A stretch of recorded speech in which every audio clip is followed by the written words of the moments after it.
নাটোরের সিংড়ায় মেয়েকে কুপিয়ে হত্যার অভিযোগ সৎ মায়ের বিরুদ্ধে, পিতার বিষ পানে আত্মহত্যার চেষ্টা। নাটোরের সিংড়ায় সৎ মেয়েকে কুপিয়ে হত্যার অভিযোগ উঠেছে সৎ মায়ের বিরুদ্ধে। সোমবার সকালে সিংড়া উপজেলার দিঘল গ্রামে ঘটনাটি ঘটে। অভিযুক্ত সৎ মা নূপুর বেগমকে আটক করে পুলিশের সোপর্দ করেছে স্থানীয়রা। এদিকে এ ঘটনার জেরে বিষ পানে আত্মহত্যার চেষ্টা করেছে বাবা হাফিজুল ইসলাম। হাফিজুল ইসলামকে নাটোর সদর হাসপাতালে ভর্তি করা হয়েছে। পুলিশ ও এলাকাবাসী জানায়, নাটোর সদর উপজেলার গোকুলনগর এলাকার হাফিজুল ইসলাম সিংড়া উপজেলার দিঘল গ্রামের নজরুলের পুকুরের পাহারাদার হিসেবে কর্মরত ছিলেন।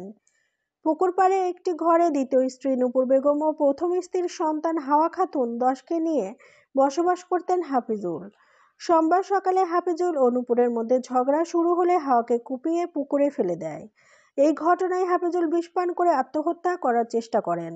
স্থানীয়রা হাফিজুলকে উদ্ধার করে নাটোর সদর হাসপাতালে ভর্তি করে ও পুকুর থেকে হাওয়ার মরদেহ উদ্ধার করে। স্থানীয়রা অভিযুক্ত নূপুরকে আটক করে দুপুরে পুলিশে সোপর্দ করে। সিংড়া থানার পরিদর্শক তদন্ত রফিকুল ইসলাম জানান, অভিযুক্ত নূপুর স্থানীয়দের কাছে জানায় হাওয়া পুকুরে পড়ে গেছে। স্থানীয়রা হাওয়ার উদ্ধারের পর তার মাথায় ধারালো অস্ত্রের আঘাত দেখে নূপুর বেগমকে আটকে পুলিশে সোপর্দ করে। বর্তমানে নূপুরকে জিজ্ঞাসাবাদ চলছে। হাওয়ার মরদেহ নাটোর সদর হাসপাতালের মর্গে পাঠানো হচ্ছে। পাশাপাশি ঘটনার তদন্ত চলছে বলেও জানান তিনি।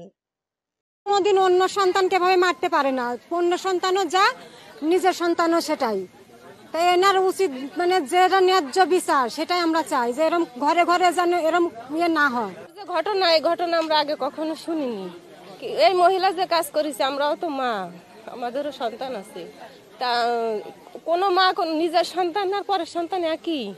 উনি যে কাজ করেছে, এ কাজ করা আদৌ ঠিক হয়নি, মহিলাদের কলঙ্ক। কিন্তু আমরা চাই না সঠিক বিচার হোক। ওটা আমার একটা ছোট বাজার আছে, বাজার আসলাম, আসার পর শুনতে পেলেন যে পুকুর একটা চাঙা মাছ মারিয়ে ফেলেছে সৎ মায়। তো ওই মেয়ে ডাক ফাঁসি দেওয়া মা, সৎ মা, উনি মা ইয়া করছে, উনি আমাকে ডাকে নিয়ে আসছে।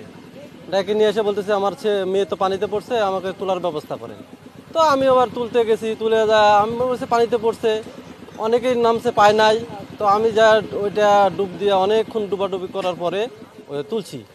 তোলার পরে মনে করছি যে পানিতে পড়ে মরছে, মাথায় নিয়ে ঝাঁকাচ্ছি। ঝাঁকাতে ঝাঁকাতে দেখি যে রক্তের ইয়ে আসতেছে মাথা দিয়ে।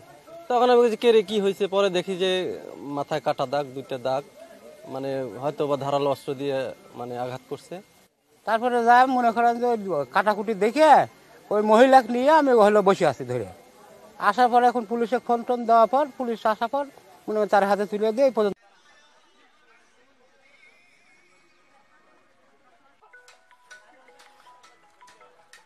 ভাই ভিডিও লিখছি দাঁড়ান।